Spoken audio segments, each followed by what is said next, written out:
Naïla Jaltouni, bonjour. Bonjour. Merci d'avoir accepté l'invitation de 7 jours sur la planète. Vous êtes coordinatrice du collectif Éthique sur l'étiquette qui défend les droits humains au travail, notamment dans le textile. Alors concrètement, qu'est-ce que ça veut dire défendre les droits humains au travail ? Ça veut dire que depuis la Déclaration universelle des droits de l'homme en 1948 et précédemment la création de l'Organisation internationale du travail, et depuis lors, la communauté internationale a défini des conventions, des normes qui encadrent ce que doit être un travail décent dans le monde, que ce soit permettre aux travailleurs d'avoir un salaire qui leur permette de subvenir à leurs besoins fondamentaux, que leur intégrité physique soit garantie ou la liberté de s'organiser en syndicat, par exemple, pour défendre ses droits, et qu'aujourd'hui, les États, comme les acteurs de la mondialisation que sont les multinationales, doivent les respecter. Alors, pour le Bangladesh, concrètement, votre collectif, qu'est-ce qu'il propose ? Pour le Bangladesh, nous sommes alertés depuis au moins 2005 par nos organisations partenaires sur le terrain, qui sont des syndicats ou des ONG locales, notamment sur la question des conditions déplorables de l'industrie textile. Donc le Bangladesh est connu pour les conditions extrêmement dégradées de cette industrie textile, notamment en matière de normes de sécurité des bâtiments eux-mêmes.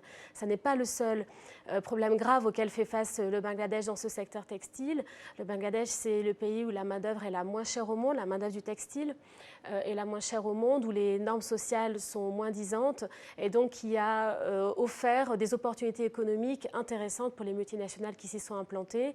Et aujourd'hui, il est temps de faire évoluer ce secteur, de mettre un terme aux graves violations des droits humains au travail qui s'y produisent. Alors, il y a la responsabilité des autorités locales du Bangladesh qui ne respectent pas les normes internationales qu'elle a signées. Mais il y a également une mise en cause des grandes marques internationales du textile, de prêt-à-porter.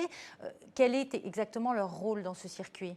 Je l'évoquais un petit peu précédemment, c'est-à-dire si les entreprises se sont dirigées vers le Bangladesh, c'est parce qu'elles ont trouvé l'opportunité d'y produire à très faible coût des vêtements qui sont aussi vendus à très bas coût dans nos magasins. Le Bangladesh exporte principalement pour le marché européen et qu'elles y ont trouvé également un contexte social, économique et faiblement contraignant qui leur a permis de développer rapidement une production à très bas coût et parallèlement de réaliser de grands profits puisque ces entreprises produisent en général massivement au Bangladesh.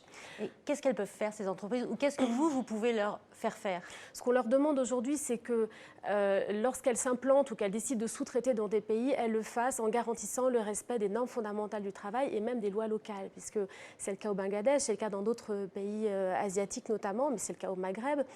Il arrive même que les lois, le droit local ne soit pas respecté lorsque ces entreprises s'implantent, parce que il faut bien dire que dans le cadre de la mondialisation, le pouvoir politique a perdu un peu de poids face au pouvoir économique, notamment de ces multinationales. Or, ces multinationales, elles imposent des conditions à leurs fournisseurs, des conditions de production qui sont intenables, c'est-à-dire c'est une production basée sur une forte pression à la baisse sur les coûts, c'est-à-dire sur les salaires, mais aussi sur les délais, des pénalités importantes qui sont soutenues par le fournisseur en cas de manquement en termes de commandes. Et donc cette pression extrême sur les prix, sur les salaires se traduit par une chaîne de sous-traitance plus ou moins dissimulées, mais dont ces multinationales ont connaissance et qui sont causées par leurs pratiques. Est-ce qu'elles ont une connaissance réelle de ces pratiques ou est-ce qu'elles font un peu la sourde oreille ? Comment ça se passe concrètement ? Alors, dans le cas de drames médiatisés comme celui-ci, on a plusieurs réactions. Certaines marques ont reconnu qu'elles faisaient produire directement une partie de leur production dans les usines du Rana Plaza qui s'est effondrée. Je voudrais juste rappeler que depuis 2005, il y a près de 1000 travailleurs avec cet accident qui ont perdu la vie dans des incendies, des effondrements d'usines. Donc c'est au Bangladesh. Au Bangladesh, absolument. Donc c'est un pays qui est tristement connu pour l'état déplorable de ces usines.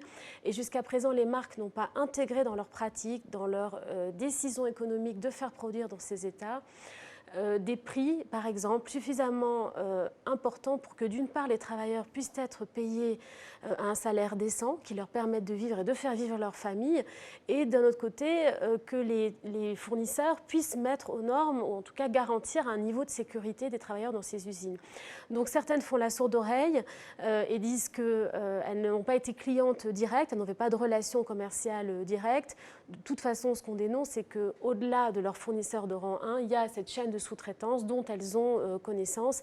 Et on estime, et la communauté internationale aussi l'estime, que les entreprises, une maison mère, a la responsabilité de garantir que ces activités ne se traduisent pas par des violations des droits de l'homme, quand bien même ces activités se passent à l'étranger, dans des pays moins essentiellement, et quand bien même elles ne contrôleraient pas directement cette activité, notamment dans le cas d'une chaîne de sous-traitance.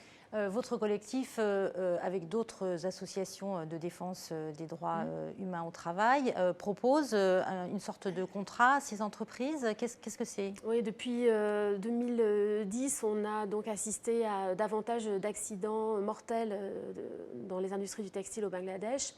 Et on dialogue depuis 2011, depuis 2012 avec plusieurs marques internationales pour leur demander de signer un accord de prévention des incendies et de mise aux normes sécuritaires des usines textiles du Bangladesh qui a l'avantage d'être négocié par les organisations syndicales locales, mais aussi entériné par la Fédération du textile, la Fédération sectorielle syndicale internationale, par des organisations comme le collectif Éthique sur l'étiquette, et qui prévoit d'une part des inspections poussées en matière de sécurité, mais aussi la publication de ces résultats d'inspection, qui prévoit l'évolution des pratiques d'achat, c'est-à-dire l'intégration dans le prix d'achat aux fournisseurs de la mise aux normes des bâtiments, qui prévoit de la rénovation et qui prévoit surtout que les travailleurs soient au premier plan dans la vérification de ces inspections et dans la mise en œuvre de ce plan. Et le cas échéant, ce plan prévoit qu'il y ait une compensation financière à laquelle contribueraient les entreprises donneurs d'ordre, donc qui exercent un contrôle sur ces usines textiles.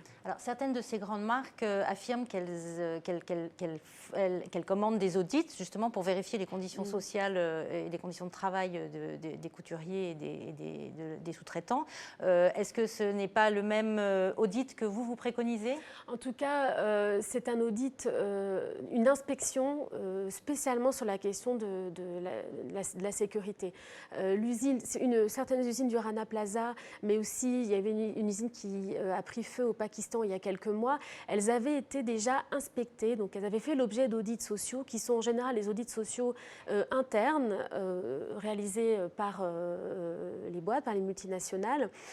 Or, depuis les années 2000, les entreprises et multinationales ont toutes adopté des codes de conduite, ont mis en place des audits sociaux, et ces audits sociaux sont absolument inefficaces aujourd'hui pour prévenir de futurs drames. Preuve en est encore aujourd'hui, parce que les conditions de l'indépendance, de la vérification, l'implication des travailleurs ne sont pas garanties pour que ces audits soient réellement efficaces. Donc aujourd'hui, il faut sortir du système interne et mettre en œuvre un système indépendant qui mette au premier plan les travailleurs. Voilà, il y a peut-être aussi un problème de corruption à l'échelle locale qui a un effet sur ces audits, probablement. Oui, c'est un autre problème important du Bangladesh, c'est-à-dire que le pouvoir politique, il y a une connivence très importante entre le pouvoir milieu politique, milieu économique, même milieu médiatique. Effectivement, l'État du Bangladesh est un État défaillant. Il n'assume pas ses responsabilités de protéger ses propres populations des violations réalisées par des acteurs économiques sur son sol. Mais dans le même temps, on estime que les multinationales ne peuvent pas se cacher derrière des États défaillants. Il faut que l'État du Bangladesh soit contraint de mettre en œuvre une inspection réellement efficace. Elle a aussi un intérêt à continuer à exporter du textile à très bas coût.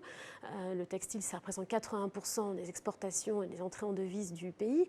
Donc c'est un secteur crucial, mais qui ne peut pas se faire au détriment des droits des travailleurs. D'accord. Merci beaucoup, Naila Jaltouni, d'avoir accepté notre invitation. Merci.